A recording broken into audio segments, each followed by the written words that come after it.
semuanya, selamat datang. Hari ini kita bakal mecahin salah satu misteri terbesar pas kita baru belajar matematika, yaitu kenapa sih tiba-tiba ada huruf di dalamnya?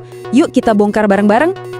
Kamu ingat nggak? Pas lagi asik-asiknya ngitung pakai angka, tiba-tiba nongol huruf X, A, atau N. Aneh banget kan? Tapi percaya deh, huruf-huruf itu ada bukan buat bikin kita pusing. Justru sebaliknya, mereka itu kayak kunci buat ngebuka kekuatan super kita dalam memecahkan masalah. Oke, biar gampang, kita mulai dari sebuah permainan visual yang simple aja. Anggap kita punya setumpuk korek api, terus kita mau bikin beberapa bentuk persegi. Nah, dari sini nanti kita bakal lihat langsung kenapa huruf-huruf itu berguna banget. Coba perhatiin deh polanya. Buat bikin satu persegi, kita butuh 4 batang. Pas bikin 2 persegi, kita ternyata cuma butuh 7, bukan 8. Karena ada satu sisi yang dipakai barengan. Terus buat 3 persegi, kita butuh 10. Kalian lihat nggak? Ada penambahan yang konsisten setiap kali kita nambah satu persegi? Nah, ini dia nih tantangannya.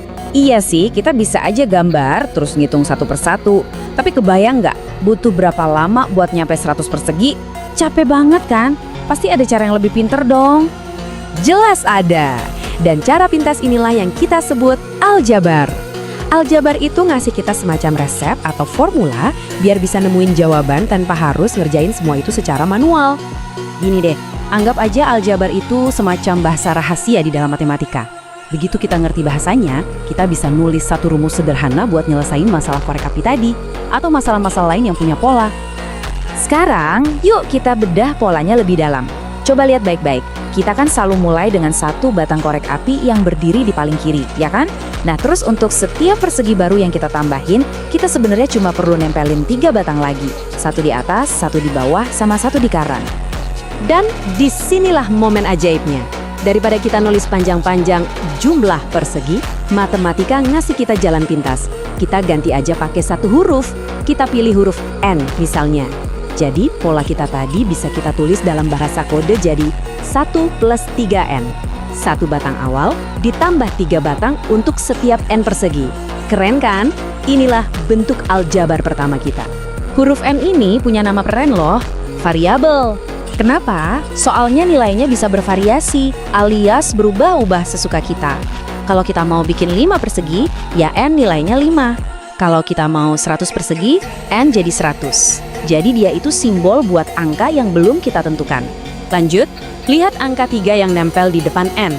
Itu disebut koefisien. Anggap aja dia ini kayak pengalinya si variabel. Dia yang ngasih tahu kita berapa kali si variabel itu harus dihitung.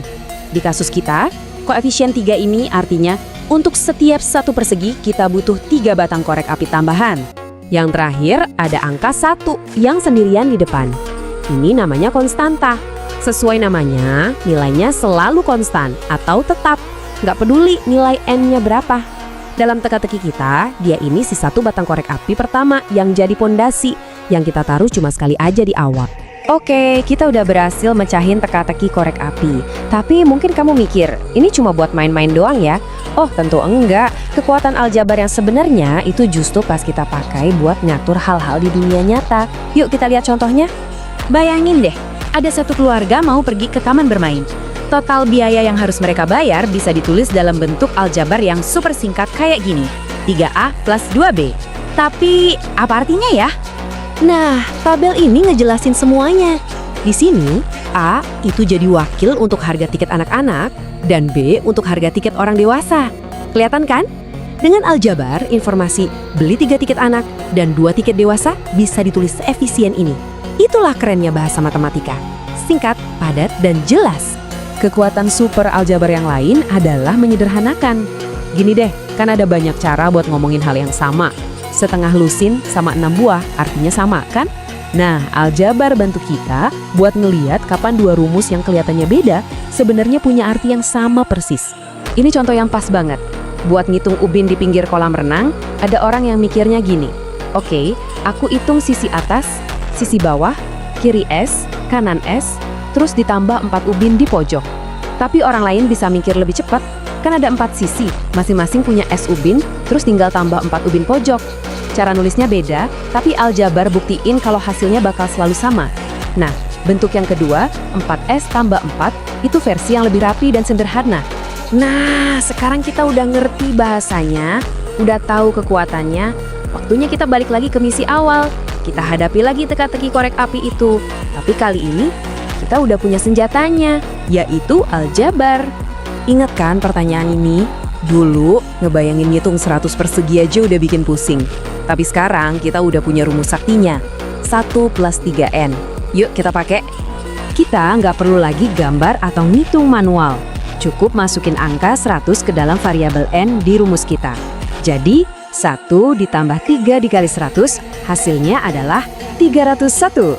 Cepat, akurat, dan elegan. Itulah kekuatan aljabar yang sesungguhnya. Jadi, ingat ya, huruf dalam matematika itu bukan buat nakut-nakutin kita, tapi buat ngasih kita kekuatan buat menyederhanakan dan memprediksi sesuatu. Sekarang giliran kalian. Coba deh ikutin tantangan di layar ini, pakai angka apa aja bebas. Saya jamin hasilnya bakal selalu 3. Ajaib? Bukan, ini aljabar. Coba deh kalian bongkar sendiri rahasianya. Sampai ketemu di pembahasan berikutnya.